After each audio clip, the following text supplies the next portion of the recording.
Capital. It's a pleasure to have everyone hopping on this webinar.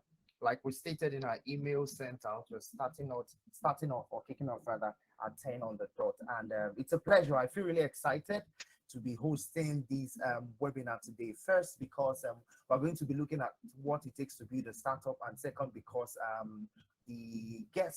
our guest speaker happens to be an alumni, yes, a member of the alumni of my own Citadel or Learning. That's my institution, my university, where I had my university education. I beg your pardon. So I want to confirm if you can hear me. I'd like that you introduce yourself in the comment section for all our attendees. Kindly indicate your name where you're tuning in from. For me, I'm Sunday. I'm tuning in from Lagos. I'm going to be indicating that in the comment, in the chat box rather. And then I do hope that you can do the same. If you can hear me, I'd like that you just type in your name and where you're listening from. Sarah from Lagos, thank you for hopping in. If you can also hear me, I'd like that you indicate with the number one. Just type in the number one. I want to tell you that we are going to learn a lot from this webinar. Miracle from Osho State, thank you. Ibrahim from Lagos, I can see you. Okay, Miracle, thank you for hopping in.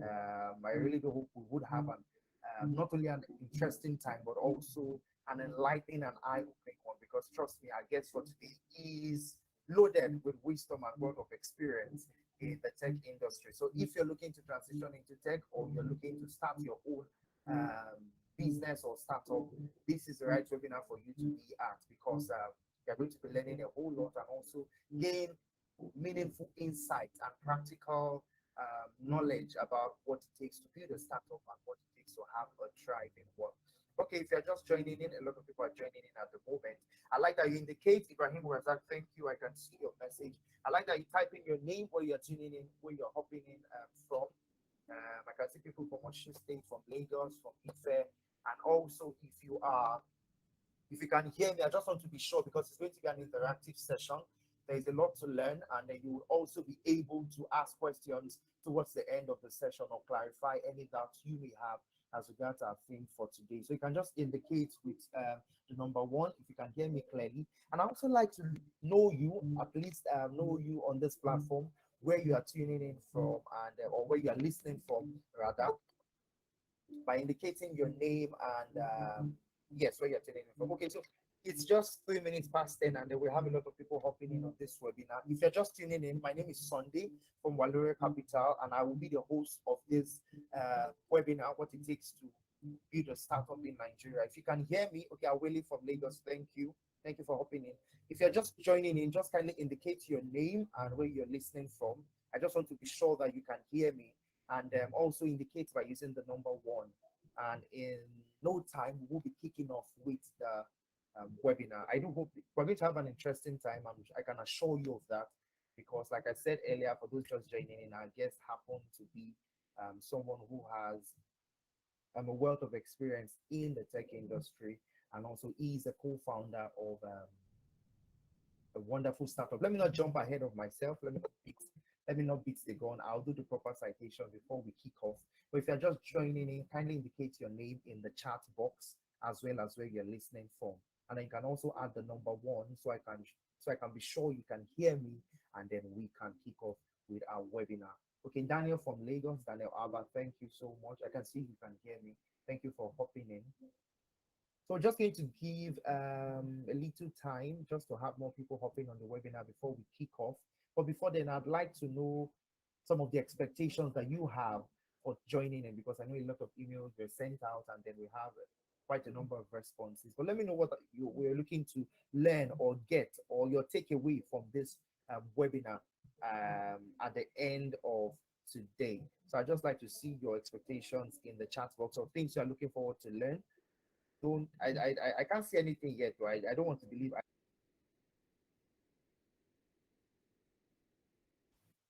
I can't see anything yet. I don't want to believe I have shy people on this platform. You can just indicate what you're looking to learn or get, or what you're looking to take away. And like I said, it's for people who are looking to transition into tech, or you're looking to have a startup in Nigeria. We understand how the climate here can be. So there is a whole lot. And I think there's a popular thing that it's best to learn from the experiences of other people, so you can help navigate on how to build yours. Yes.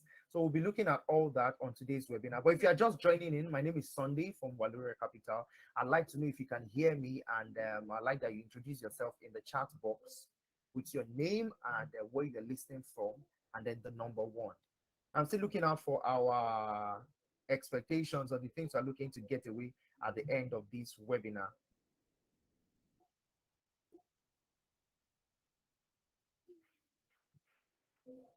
Okay, Michael, thank you for hopping in. Michael from Lagos, I can see you.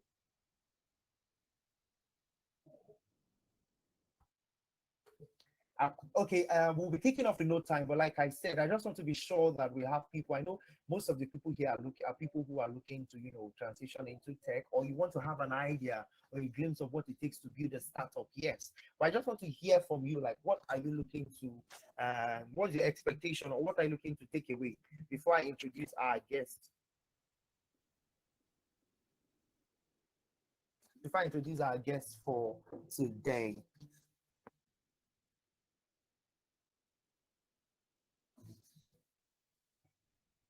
All right, I just want to be sure you can hear. If you can hear me, just indicate with the number one in the chat box, and I'll see that, and then we would kick off with the webinar in no time. Okay, Daramola says the volume is quite low. Is it any better now? Is it better? Okay, all right, thank you. Okay. So I just like that. Okay, so if you're just joining in, we'll have quite a number of people joining in too. I'd like that you indicate in the chat box with the number one if you can hear me. Like I said earlier, my name is Sunday from Walure Capital, and then I will be the host for this webinar alongside my colleague, Tokwa Loffin. She'll be joining in. Okay, she's already on the call. Yes, and then we'll be kicking off by introducing our guest in no time. But just to be sure that you can hear me, I'd like you to indicate with the number one in the chat box if you can hear me, and then we'll be kicking off in a few seconds.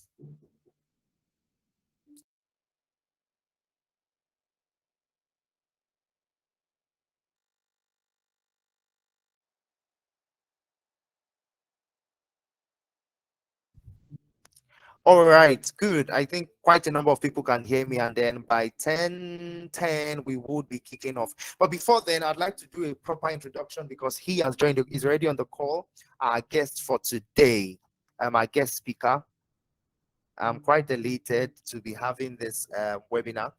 Okay, so he is Goodness Kayode, the co-founder of SendChamp, or at SendChamp rather.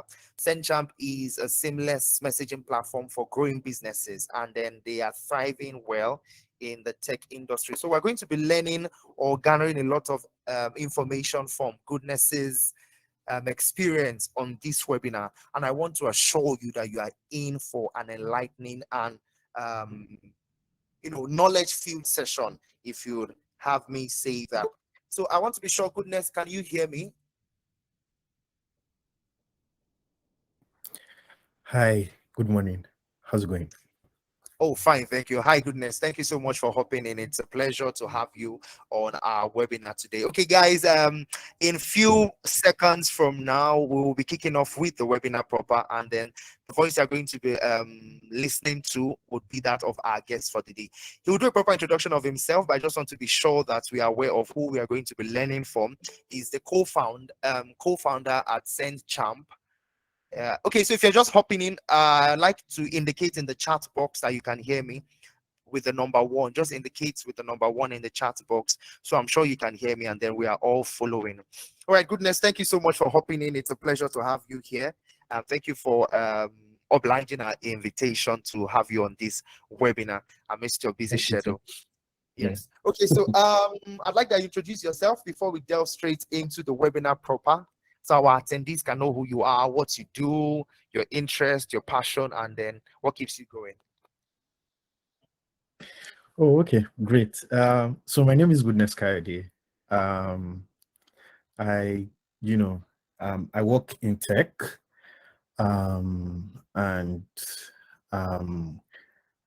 I mean, my passion basically, or what interests me mostly or most of the times is engineering, at times music, right? Um, I have been in like the tech space for about 6-7 years right now. I mean, I'm not sure if I've done like the correct calculation though. Yes, and I would say it has, been a period of learning basically. So I mean, yeah. So those are the things that I can say about myself at the moment. Yeah. All right, thank you so much, goodness. That's a great one. So we'll just kick off for yes, we'll just kick off with the webinar proper. So like you said, what interests you is music and then engineering. So I was going to ask, with a background in the humanities, I want to be sure, like at what point did you know for sure that owning a startup or delving into tech was something you wanted to do? Was it like you had a head start, or it was something you stumbled upon? Or how did the journey start for you? For something you've been in for 7 years, how did it start? So I mean, I would say I got into tech by mistake, to be honest.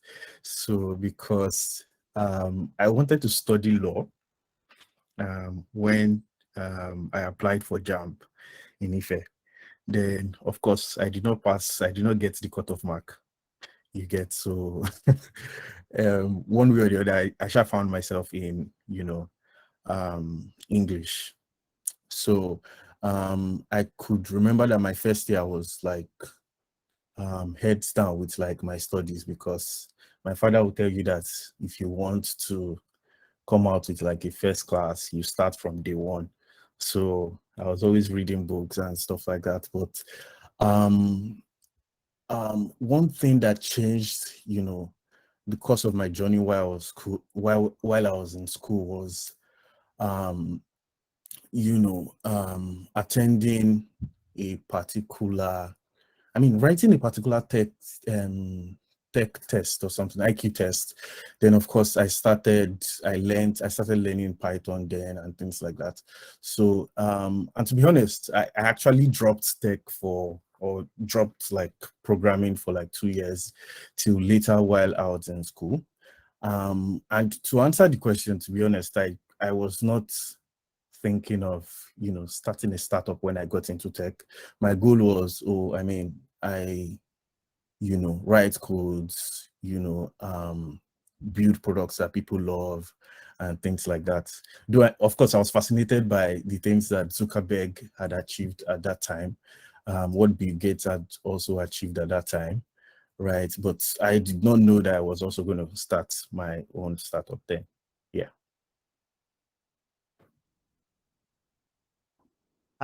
Oh wow, awesome, interesting. I like the fact that you said you were being honest enough to say it was a mistake. Wow, you stumbled upon it now. Look where a mistake has led you. I mean, okay, that's great. I think we all get to suffer that parental pressure of make a first class and make sure you do this. So if you're an undergraduate or you're still in school and you're on this webinar, you can take something away from what Goodness has just said about how we dived into tech. So a quick one before I delve to the next question. You said you started learning Python. So can you say you were self-taught?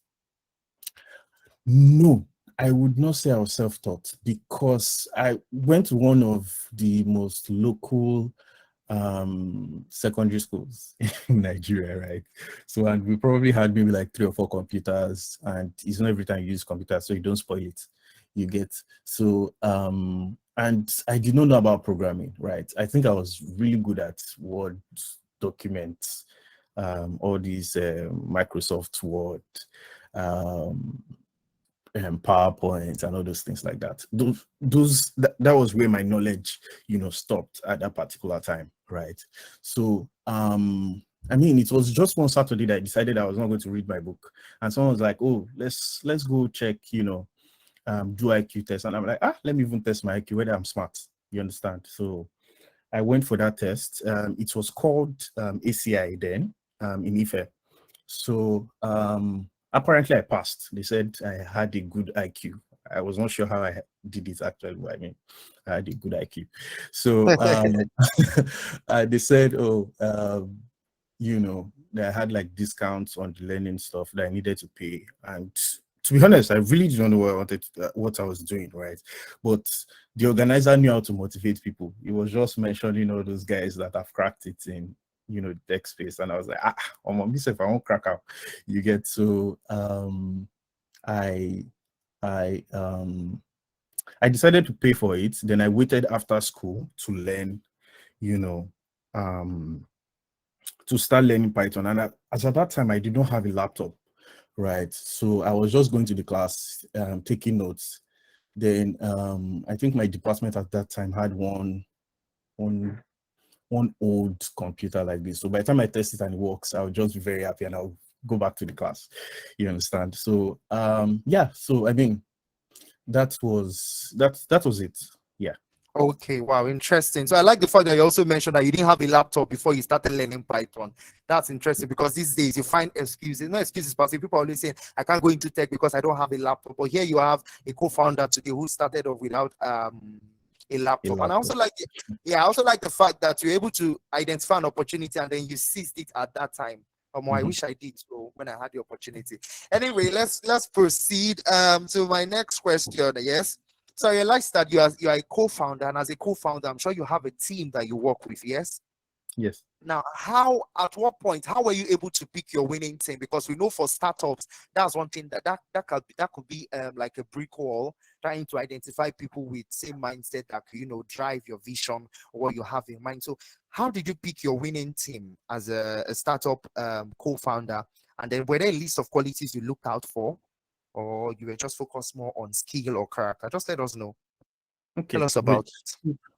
I won't talk about, I mean, I won't start from where I am currently today when it comes to like picking, my teammates, right? I would start from while I was working in a startup to also starting an agency, then to also running a couple of startups before SendChamp, right?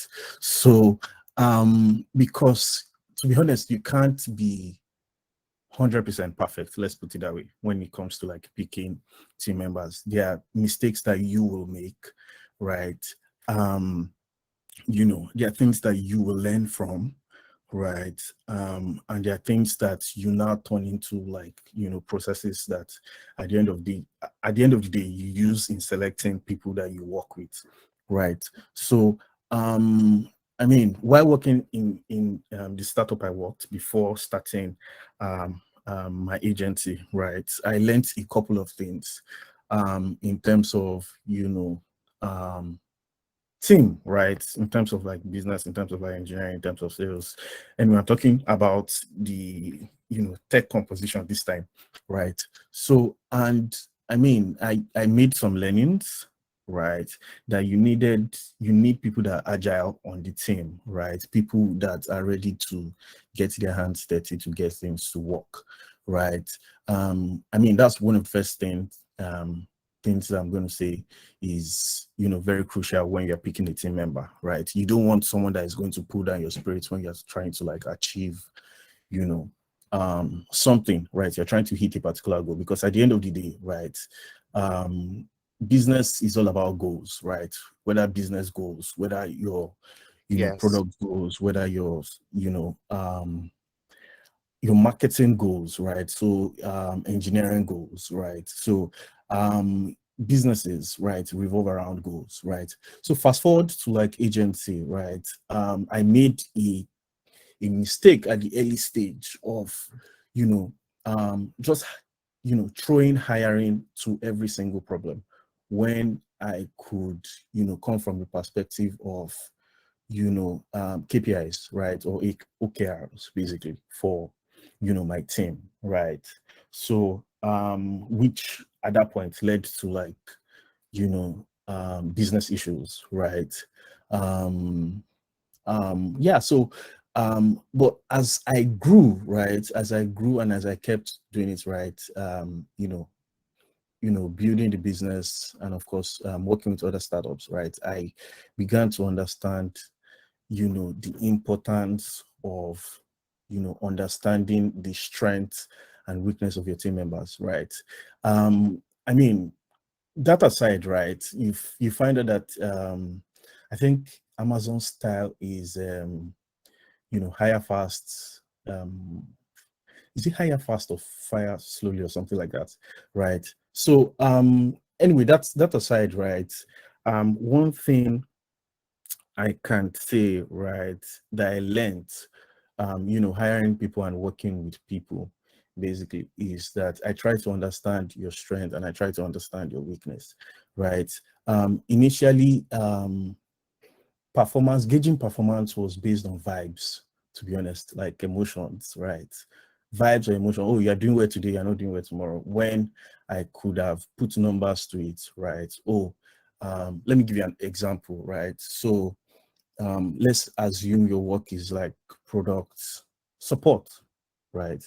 So then, right, if customer is happy, I'm like, oh, you're doing your work well. If customer is not happy, you're not doing your work well. When that's not how it's supposed to be, right? It's supposed to be like based on, you know, um, numbers, right? Say, oh, were you able to respond to this customer with this time within this time frame? Were you able to close this, resolve this particular issue within this time frame? And you do it across board. So if you have like 20 customer issues, right, and you are able to put numbers with, oh, you responded to 20 of it in less than 10 minutes, right? You resolved it in less than 1 hour, things like that. You are able to say, oh, this person is really efficient on my team and things like that, right? Yeah. So you don't just, fire person based fire someone. My English is hard. So you don't just fire someone, you don't just fire someone, based on emotions, right? So so I mean, and this has really helped, right? I mean, I see people, especially in SendChamp, that have worked like over 1 year, right? Some close to 1 year on the team, right? Currently we're about like 11 on the team, right? And I can say that since we started, we only have like 3 people that have left the team, either for relocation purposes or maybe we saw just one. You understand? Yeah. So this has really helped. So team members are actually clear on what they are supposed to achieve. You understand? So that has really helped, in forming a formidable team. Yeah. Same. Thank you so much. Thank you so much. I think 2 takeaways for me would be ensure we're having people who are self-motivated, like minds, not people you have to drag, and then making mistakes early enough and then resolving it. Thank you. So I'll just quickly delve straight into the next one. But I want to be sure that everybody is following and they can hear me. Kindly indicate if you can hear me in the chat box with the number 2, and then kindly indicate as well with the number 3 if you can hear our guest. Okay, goodness. So the next one now, a quick one. So I've realized that SendChamp is digitally driven. As it is with any other tech startup, yes. So now, for the kind of business that you do, how has the reception been from your targeted audience, and how have you been able to navigate through the challenges? Because we know that here in Nigeria, in a time starting any business at all, it requires more than just the passion to get the business running. There's a whole lot of metrics around it. Yes. So how has the reception been from your targeted audience? Because I want to believe every business will have the audience they are looking at. And then how have you been able to navigate through challenges, if any? Okay, great. So first thing I would say is that business is not static, right? So you can start a business today with a base idea, right? And tomorrow you see that it's not working, you pivot, right? Or you iterate, you understand?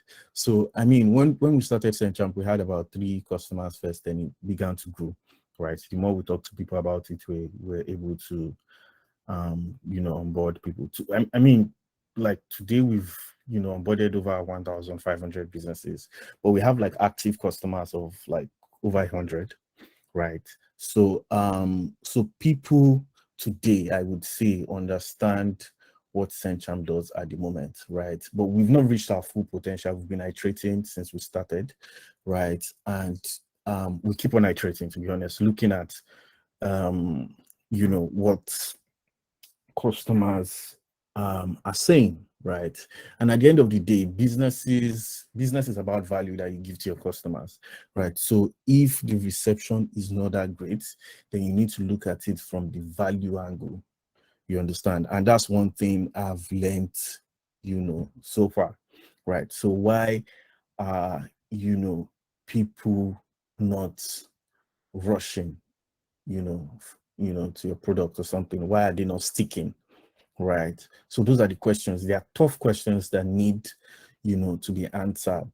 Right. So so far, I mean, I'm not gonna like these past 3 months, right, have been great in SendChamp. I'm really hoping that next one, because I mean it's startup. So tomorrow you don't know what's gonna happen, right? These 3 months have been great for us at SendChamp, right? We've experienced like exponential growth basically, right? In terms of like messages that we've processed, in terms of like revenue and things like that, right? So yeah, so I would say so far the reception is good. I want to do more numbers, so I'll say in my own opinion, right, the reception is not there for me yet. You know, so I mean when I'm doing like trillions of messages every day, I'll calm down. You get so yeah, so yeah, so I think that's what I'm going to say. But the most important thing is being able to ask the tough questions, right? And being able to, identify quickly whether your product is working or solving a problem, right? If it is not, to be honest, it's better to get a job. You understand? You still have that skill, that technical skill or stuff like that. You can apply for a job and do it. Yeah. All right, thank you so much. I just want to quickly say this to our attendees. If you have your questions, kindly indicate in the chat box so you don't forget, or you could pen them down in some place, because you get to ask questions towards the end of the webinar. I mean, that's the reason why we brought you here. Yes. Okay. To the next one. Goodness, I think globally now we've seen startup launch and soon fold up. Now trying to narrow them down to our own climate here in Nigeria. We've seen startup also come up and then fold up almost immediately. I would like to ask, so what factors would you say, or from your own experience so far, what factors do you think limits the lifespan of a startup, especially in this our ecosystem? I hear that there is news that most businesses or startup fail within the first 5 years or 10 years, as the case may be. But now narrowing it down to Nigeria, from your own experience, what factors do you think limit the lifespan of a startup, and are there ways around it that you figured out? Okay, so I'll talk based on experience, right? So I think the first thing that actually limits the lifespan of startups is, let's say the co-founders or CEO, basically, right? If the CEO, lacks motivation to continue the journey, right? Most times it might die if you don't have money to even hire another CEO, right? If there are, partner disputes, right, it can limit the lifetime. There are a lot of reasons, right? At times it might be product market fit. You understand what I'm trying to say? Is your product fit for the market, right? At times it might be the fact that probably the CEO or the head of the team, right, is not focused on a particular goal, right? Everybody's just doing what they want to do. So far salary is coming in like every month. They are not, looking at, oh, this is the goal we need to achieve to be able to hit our next target. If we achieve this, we'll be able to do this. Or at times, people not looking into financials, right? You keep on hiring people and you cannot pay them in the next, something. All those things, kill, startups, right? I mean, especially to be honest, two things I'm going to emphasize, right, is the head of the team, right? So that's why like my role is very critical, right? Like the head of teams, of the team's role is actually very critical in in a startup, right? Because it's possible that you don't have even product market fit, but if you have that energy to find the product that fits for your market, yeah. I mean, we've seen businesses that have been able to pivot so far, right? And they've been able to pass that 5 years, mark, right? And they've been able to, um, navigate like startup issues and been able to succeed. And it's very important to note that startup life is a roller coaster, right? It can be fine, your numbers can be skyrocketing today, right? And tomorrow, maybe just one partner pulls out in a way, right? And you have another issue. Or, yeah, so it's not a constant stuff, but the most important thing is that motivation to be able to, or that zeal to be able to solve those problems, basically. Yeah, I think that's. All right, thank you so much. So if you're on this call and then you're looking to set up your own startup, I think you're garnering a lot of information already. I got partner dispute, product market fit, and it's a roller coaster. It's not a smooth, it's never a smooth ride. So I want to believe it's never a smooth ride. So I want to believe there's a whole lot that would be considered before setting up your startup. Okay, so I'll just go straight to the next one. So from what you've said, there would be challenges, yes, and it leads me to the next question. So fintech has been at the forefront within the Nigerian tech space, yeah, and almost everywhere you look at this day, you find fintech here, fintech there, fintech springing up almost like mushroom, in my own opinion. But now, from your own experience, can you predict and tell us which industry you think will be the next big thing? I hear some people say it's going to be blockchain, some people speaking about NFT, some people say it's edtech. But from your own look of things, is there like a roadmap you're seeing that? Is there any prediction you can attach to the next, what will be the future of tech in Nigeria? Like what industry will be the next, or where people who are looking to transition into tech right now should be leaning towards or learning skill in that particular area? Okay. I mean, if I want to bias, I'll say, communication space, because that's where that's where I played at the moment, right? So yeah, fintech. To be honest, we can't do without the fintechs that we have right at the moment. Crypto space. Crypto is still under fintech. Like if you build a product around blockchain and things like that, you're still playing the fintech space. I mean, but at the end of the day, the most important thing is solving problem, right? And of course, people will keep on building things, that solve problem. To be honest, I can't really say, oh, this particular industry is really going to, um, be very big in the next 5 years. But we've seen trends, right? We've seen things like digital commerce becoming, something investors or people look into right now, right? Or are interested in, right? And of course, B2B, solutions, right? So one thing I think, or I would say in terms of industry, is that people that can solve food problem, transportation problem, finance problem, right? They are the ones that are going to hit gold, right?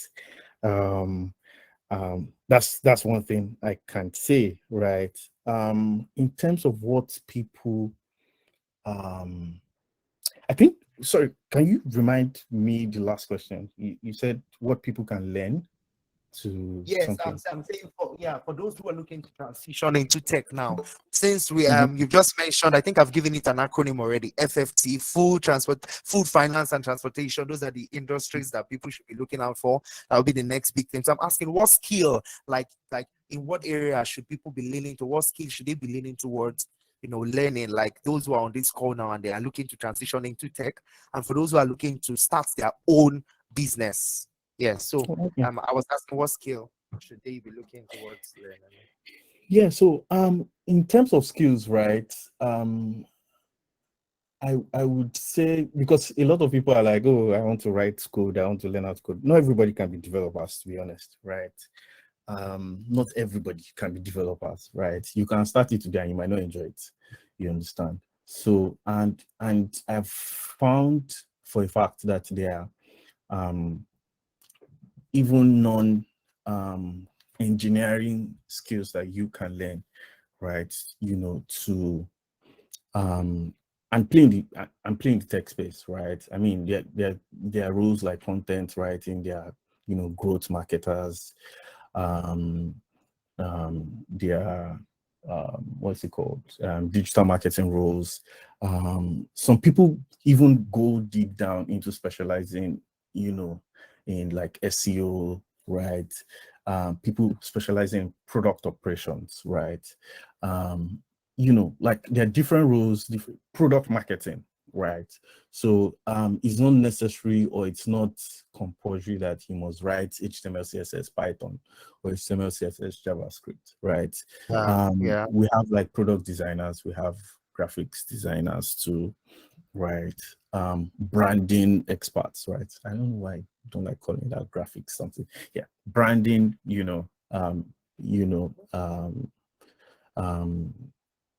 brand designers basically. So there are several roles that you can, develop skills in, right, to be able to tap into the tech economy, basically, right? And to be honest, I mentioned three, key industries, but those are key industries, right? But people that build products, right, or in industries that power those three key industries, right, they would Yeah. also hit gold, right? So that's why for us, right, we feel messaging is key to every business across every sector, right? So I am going to be powering, businesses, right? We currently power businesses in fintech, in finance, businesses in transportation, businesses in agric currently, right? So, and in the next, 2-3 years, right? We're optimistic that, it will Yeah, work out. I understand. Yes, it will. Okay, so, quickly to my next one because we have quite a number of people already with their questions here, and I won't want to keep them waiting. So I'd like to ask now, talking about failure, how many products or startups were there before SendChamp, and how were you able to manage or mitigate failures now in quotes, if there were any? Yeah, so right from school, we've already started, failing. So I remember I started one. Oh, Um, shit. I started one car wash startup where you had to like order car wash and something. Of course, there was no demand for it. We built like the product, everything. The platform was working, right? We bought the domain for it. I think it was called Luxury Bubbles. If we had a client, right, I think we had maybe like 2 or 3, right? So the market was not right for it, and I don't think it's right for it at the moment, right? So understanding market is one key thing, right? So that one passed, right? Then I also built this one where you order something online, they will come deliver it to you, right? Yeah, so I mean, I think I tried a couple of startups in school, right, and outside you school, right? So I think one thing that also opened my mind into understanding a lot of things was also working in a startup. So it's also very important that you gain like work experience actually before you start your thing, to be honest. I mean, it might not Build be experience. 5 years or 10 years, right? But it's going to be very important, apart from relationships that you're going to build, right? You would be able to have like insights, right, into key things, right? Like the people I worked with, right, were very instrumental in my life because I was a novice, right? I did not know one single thing, you understand, especially about startup. But of course, conversations, talking about other startups and other things, right, informed how, I make decisions about businesses and things that we currently do today. Yeah, I hope I've been able to answer that question. Yes, you have at least. We can learn that. Okay, so it was not just like a smooth ride, and Yeah. there were a couple of Yeah, I mean, the last one before this um was a deep learning process, right? A deep learning process that you should take, things like Lego very important, right? You should take your partner, right? When you're choosing a partner, when you're going into partnership with people, right, you should take it very, very serious, right? because you don't want a partner that is less motivated than you, number one. You don't want a partner that, you know, is not goal driven. You understand? You don't want a partner that does not see what you see. You get what I'm trying to say? So yeah, Yes. and of All course, right. the partner Yeah. that does not. Thank you Yeah. so much. I think that's a very big one, the legal aspects, because the kind of cases that are springing up in the tech space these days, you want to have a strong legal department. Leads me to my next question. Yes, the penultimate one actually. Now, as a startup co-founder yourself, now, do you consider it advisable to everyone listening out there hiring someone for maybe a CTO or CEO position? Like, what I mean is, do you consider delegation an important aspect of a startup, or at the initial stage, you think it's important that this person is able to manage and oversee everything before delegation? Just let us know what you think. Yeah, I mean, I'm a strong believer of working with someone for a period of time and then leveling up, right? So it's very possible to hire a CTO, right? But it's very important that the person probably starts as maybe your senior engineer. You understand? So, and you must have seen like the progression of how the person handles things, right? Is this person responsible enough to hold this product? Can I sleep and be sure that, okay, this person is going to handle this product, you know, well, right? So those are the things, right? And I think it's still more or less like the best way, right? Even though the relationship is going to change if you are, because you have to level up that person, right? If someone is going to become your co-founder or going to become your partner, right, you have to put that person, you know, you have to compensate that person, you know. I mean, it's not 1+1, to be honest, right? But of course, right? So the person can feel some kind of ownership and things like that. I don't know if you get what I'm trying to say. So yeah, so I'm a strong believer of let's work together first. Then of course, let's see how, you know, things can things progress. Yeah. Because you don't want a situation whereby you give someone title, right? Or you give someone a particular role and the person is just faffing. You get what I'm trying to say. Yeah. All right, thank you so much, goodness. I think we've answered that. And now to the one I'm sure everybody wants to hear and know about.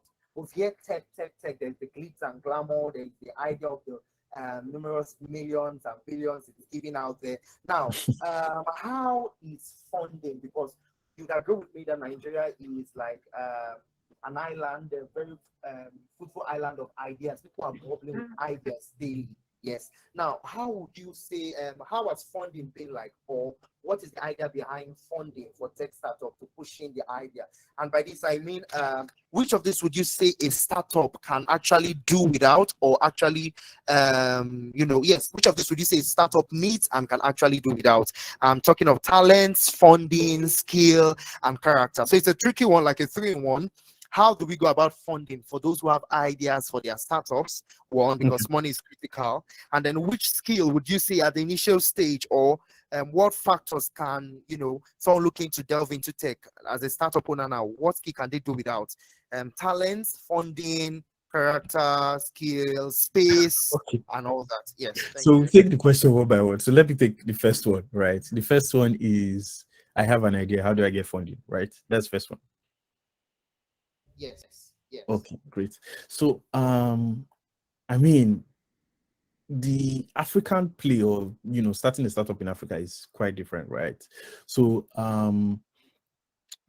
you want to, apart from apart from ideas, right, at times you want to have executed and gained like some little traction before you try to fundraise, right?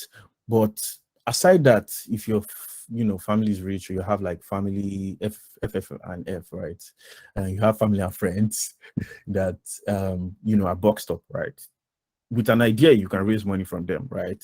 Also, I mean, if you've worked in, let's say, Fang, or worked in one big company, right? With an idea, you can raise money, right? So, but to be honest, right, I'm sure that that's not the case of every single person, right? So, so what I would say is that it's important that when you have an idea, you try to prove it as much as possible, right? yeah, and I mean, if it works, right, I think you should go for it, right? I think people are like, more receptive to listening, to what you are building, and from there you might not necessarily raise the total amount you want to raise, or raise the money you want to raise, but you would probably have learned whether what you're building, make sense, right? Or would work at the long run, right? Because it's possible that you are building something and it might not be able to scale. You understand what I'm trying to say? You never can Yes. tell, right? Except you talk to other people, right, that have been objective about your product and have been in the space that you are probably building in. You understand? So yeah, so is it possible to raise money with an idea alone? Yes, right. What's the percentage of success rates of people that raise money with just idea, right? I mean, it's low. You understand? So it's important that you also build something, gain traction, and then of course you can use that as a talking point for raising funds. Yeah. Yeah. So that's the first question. So what's the second question? The second is, what factors do you think a startup at the initial stage can do without? Funding, skill, talent, having a space, or like an office, a physical location? Which do you think, like in the order of priority, which do you think they can actually do without or need essentially at the initial stage? So every Sorry, business is unique.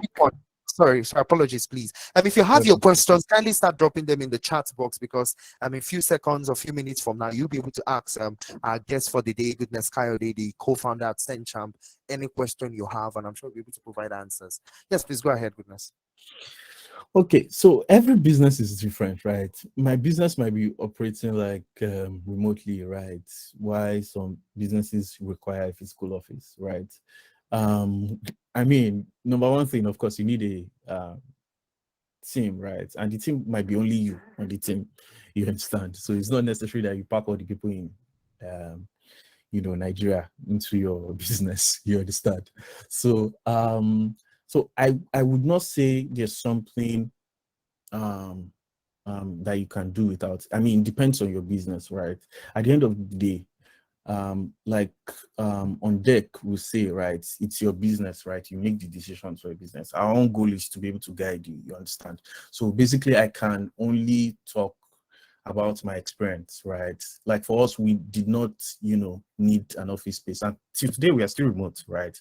So we have like a team member working from Spain at the moment, right? And she has been doing that for like 1 year. You understand? So, and we have people spread across Nigeria working on SendChamp, right? So depends on the business, right? It depends on your business, right?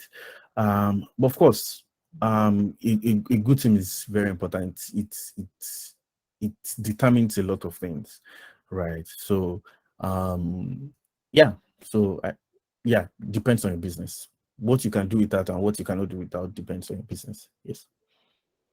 All right, thank you so much. But I guess at the initial stage, that funding is important. Now, I'm sure people may want to ask, but I Oh, want okay. to I ask. missed funding, right?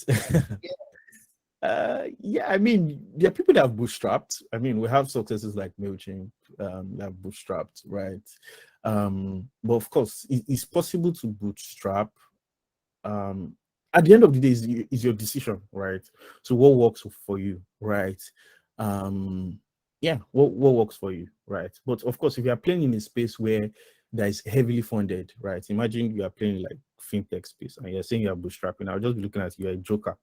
You understand? You need like maybe K. Someone's supposed to flog you.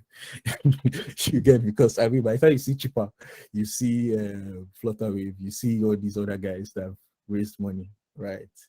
I mean, how do you want to put your products in front of customers, right? How do you want to, you know, get more people to make your product if you don't have, money to spend? Yeah. All right, thank you so much. A lot of questions are dropping in the chat box already. Please be given the opportunity to ask your questions. Kindly drop them in the chat box. If you are just joining us, we've been having Goodness Kayode on this webinar, the co-founder at SendChamp, and he's been dishing out a lot a lot of knowledge as regards what it takes to start to build a startup in Nigeria, some of his challenges that he has faced, and then moving forward and navigating through. So if you have your questions, kindly drop them. We'll be taking them in the next 5 minutes. This webinar is supposed to be for an hour, and I want to ensure that everyone are able to ask their questions before we call it a day. And I may give few exceptions to those who want to unmute themselves to ask their questions. Just indicate in the chat box with the number 2. Let's make it number 3 now. We've used 1 and 2. Number 3 in the chat box. And you can also drop your questions so we take them. So I think I have the first question here. This person says, okay, how many certifications should one have so they can be appealing to tech employers? Certifications, goodness, should one have so they can be appealing to tech employers? So, I mean, you can have all the certificates in the world and not still be employable, to be honest. So, I would say that it's not the certification that matters, right? It's what can you do and how can you show what you have done in the past and what you can do for the business or the startup, right? So it's coming from the place of value, basically, right?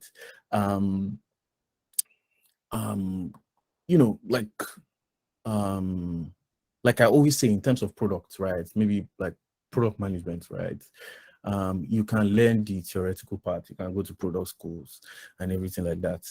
It ends there, to be honest, if you don't practice, right? Have you built a product? Have you taken a product live? Have you talked to customers? Have you been able to iterate based on like market conditions, based on customer feedback, things like that, right? There are some processes that you cannot read your way through. Though there's people that are super smart, there are people that even they can train themselves or they've trained themselves to ace interviews, right? But at the end of the day, especially for companies that are performance driven, it will show in like first 2 weeks or 1 month. You understand what I'm trying to say? So it's about making sure that you are valuable and believing that you are valuable, right? And showing the employer that, if you put me on your team, right, this is what's going to happen. This also, you might not have any single certificate, right? You might have done several Coursera, ADX, different courses, things like that. But at the end of the day, right, is value. People pay for value, right? You understand? That's why you see companies go hire someone or poach someone from another company, right, to come join their company to do something that they've done, right, in their previous company, right? So it's all right. Thank you. So, yeah. All right, go ahead, please. Go ahead. Yeah, Sorry, it's from place of value. That's all. Yeah. Value. So whoever is asking for certification, you can have the certification from Udemy, from Coursera, and then when it's time for practical, you don't have the skill required. So I don't think it's a case of certification. You can't get certified anyway, but at least get the skill, get the technical know-how, hands-on experience before you start getting certifications. Okay, I have another question here. And please, like I said, if you want to ask your questions, I give exception to be unmuted, and then you can just indicate with the number 3 in the chat box. Oh, this person is shooting a shot. Is asking, are you recruiting? Currently, no. Okay. Yeah, currently no. Okay. Yes. All right. Okay. To the next question. This person. Okay. I can't release. Please. Adiola, kindly send your question again. It's not clear. I don't know what exactly you're asking. Okay, so I'll be giving opportunity for someone to unmute, to be unmuted now, and then you can ask the question to our guest speaker, the co-founder at SendChamp directly. Okay, so David is asking a question. He says, what should I look for in an investor for my startup? Okay, startup need. Okay, Shaba, I can see you raising your hand. I'm taking your question shortly. What should I look for in an investor? And 2, what are investors expecting at fundraising stage? Yes. What should they look for in an investor, and what are they looking for at fundraising stage? Okay, great. What should I look for in an investor? So, okay, there's a standard way of answering this question. So, I mean, apart from money is good. Money is very important, right? So that's the first thing you should look for, right?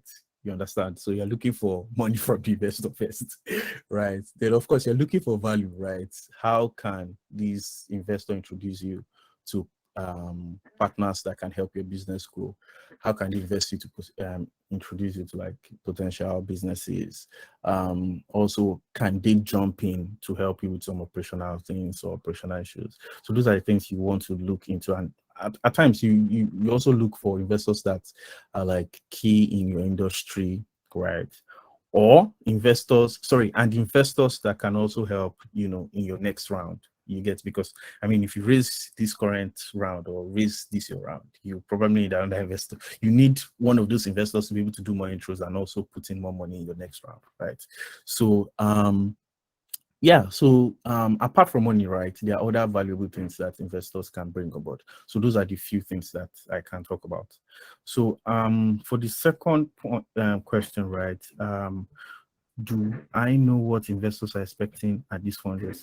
So there are key things that investors, you know, look out for first, right? So the first thing is what have you de-risked so far? I mean, because investors are risk evaluators, right? That's what I'm going to that's how I'm going to define it, right? So what have you de-risked so far, right? What progress have you made? What traction have you been able to make, right? Then what are you going to be de-risking next? I don't know if you get what I'm trying to say. And of course, what is the bigger picture? What's the big picture? At the end of the day, how can it become a, you know, 100 million year business, 1 billion? I know those questions you can't answer it at any stage, to be honest. Let's be frank. But Yes, that's of course, true. Yeah. the risking part and what you want to de-risk next, right, is like really important, right? That shows that you actually know what you're trying to, you know, what you're trying to do. Yeah. All right, thank you so much for that. I think one Joshua raised his hand to ask a question. I'd like that you identify yourself so you can ask your questions, because we're wrapping up on this webinar at this point.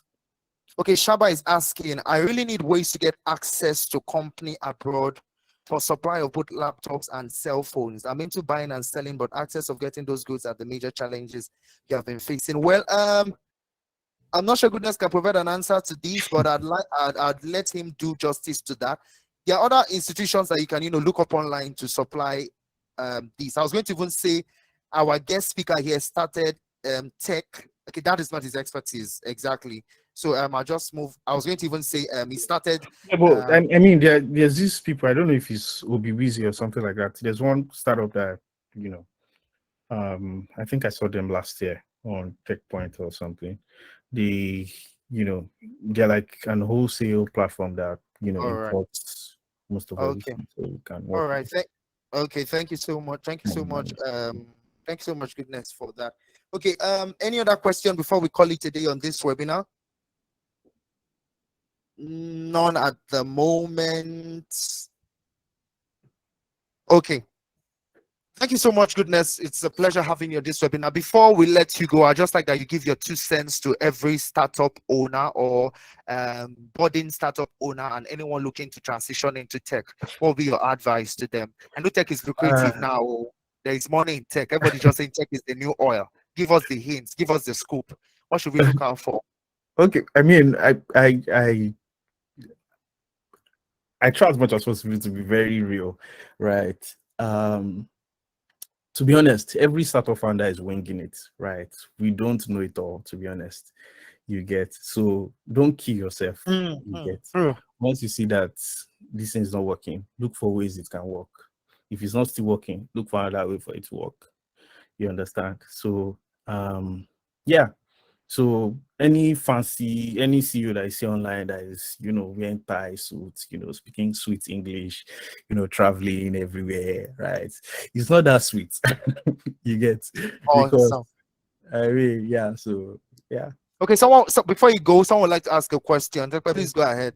All right. Hello, Goodness. I've been listening in on the call, you know, since you started, and I'm really impressed by your progress. This talk a lot of by the way, and of course, thank you for jumping in on this call. So, my question has to do with marketing and sales.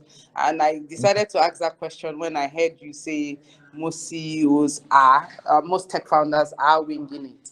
So there's this perception that, and this is for, for everybody else out there, there's this perception that marketing personnel or salespeople have shit figured out. Most startups, or the number of ones I'm working with, expect that when they employ you, you're supposed to give them results like yesterday, ASAP. So I want to know what your experience has been with SendChamp in terms of the marketing and the sales, because we know it's a work in progress. When you hear the word growth marketers, they are just looking for strategies that will work for your type of business. But there's this perception that once we get them, 1-2 months, these sales have to start rolling in. This marketing has to start, being successful. And 3 months, 6 months, you are testing. You can show them you are testing, but it doesn't hold water. So I want to know what your experience has been. I hope I've not muddled up the question, but yeah, that's it. Yeah.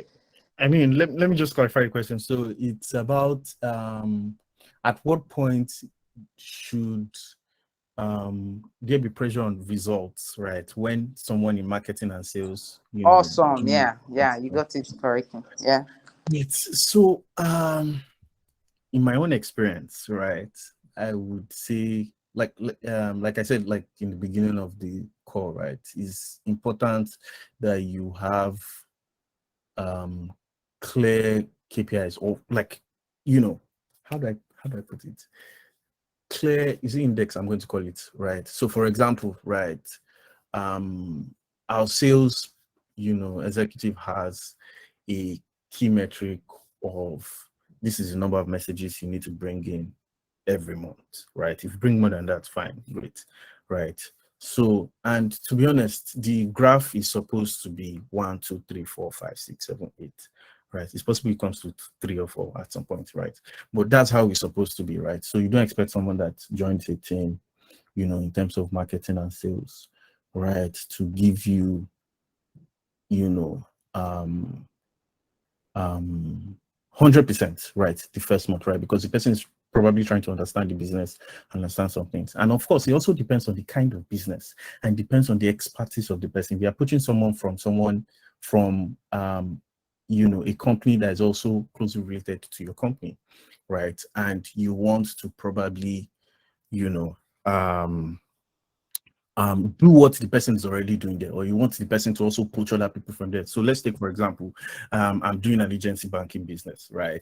And I see one guy that is really pushing agency banking business in another fintech stuff, right? I poach that guy. I'm expecting that guy to give me all those agents. You get what I'm trying to say? And it's going to be easier. Why? Because the person probably has relationship or network, or has like the key ingredients, right, to get those guys onboarded ASAP, right? So so depending on the business, right, it's very important that you understand your business and understand how the sales cycle, is. You get, yeah. Thank you. All right. Thank you so much. Thank you so much, Goodness, for hopping on our call. We really do appreciate you. Thank you. For everyone who has attended this call, it's past 11 already. I want to say a big thank you for hopping in. I hope you've garnered a lot of information, and I hope that your transitioning to tech or starting your own business or startup here in Nigeria will be a seamless one. I do hope that. And then I want to say, please follow us on all social media platforms. Walure Capital is the host of this webinar. Kindly follow us on all our social media platforms to look out for the latest development, opportunities, training, and events coming up in the tech space. And, on Instagram, it's Walure Capital. On Twitter, it's Walure Capital, and on LinkedIn as well, it's Walure Capital. You can just follow us on all social media platforms. You can follow us on all social media platforms. On Twitter, Walure Capital. On Instagram, Walure Capital. Facebook, and then you'll be there to take or find out the next opportunity, the next big thing, the next big event in the tech space. And our guest speaker for this webinar has been Goodness Kayode. the co-founder at Sorry, Sunday also mentioned that it's in the chat box. The links have been dropped in the chat box, and also the link for those who stayed till the end. Please don't forget that. correct. Okay, thank you so much, everyone. My colleague has rightly said, the links to follow us on all social media platforms, so you don't have to go searching for it, is in the chat box already. You can just click on it, follow us, and then you'll be open to a world of opportunities and information about everything going on in the tech space. And then also the link as well for for those who have hopped in and stayed in till now is also available in the chat box. Thank you so much, goodness. Let me take that. Let me take Okay. that, Sunday. So for what we usually do for these types of webinars is we try to send everybody who stays till the end a little something. So Sunday will be dropping a link in the chat box, fill in your name and also the network provider that you use. We always like to say thank you to everyone who stays on this call, because we know it's not easy taking out time. So please drop your, with the link, fill your name, your number, and the network provider that you use. Of course, tell us if you're an innovator, a student, and we'll be reaching out to you sometime tomorrow or Monday with a little surprise. All right, thank you. Thank you very much for having me. Yeah, Thanks. thank you so much. Thank you so much, goodness, for coming on board. Thank you so much, Papa, for that.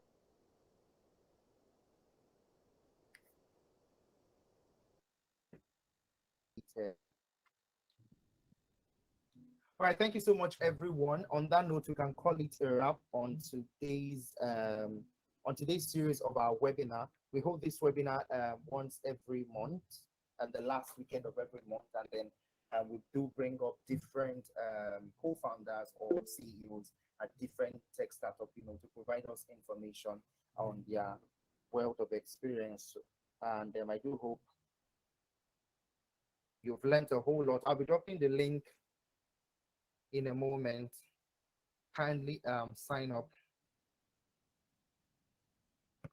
Kindly sign up on it. Yeah, it will be dropping shortly. The link will be dropping shortly. Kindly sign up on it, and then we'll take it up from there. Yes, for those who are still on the call, the link will be dropping up so you can get a little token from our network provider. Just give me a sec.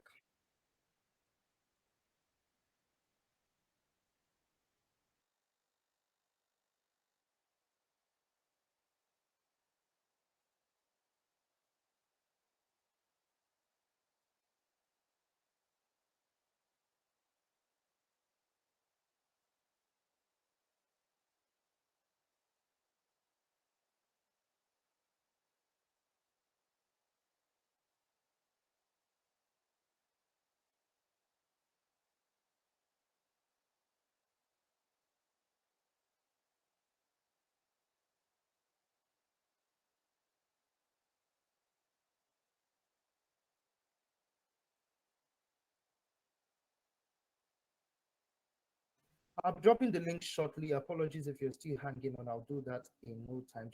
I'll drop the link so you just sign up on it. Just give me a sec, please. Much for.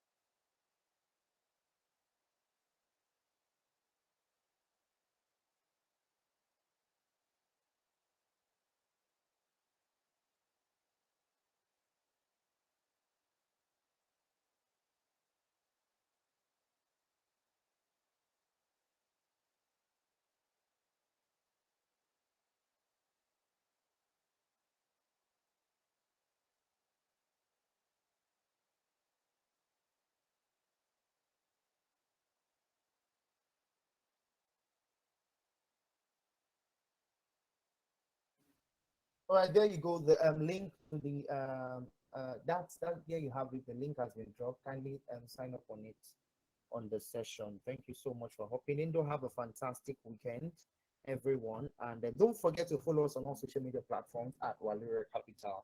To have a fantastic weekend. On that note, we'll call it a wrap on this webinar series. Thank you so much, everyone, for hopping in. Being Sunday Ashikba from Valeria Capital. Do have a fantastic weekend till we come here again next time. Yeah, bye.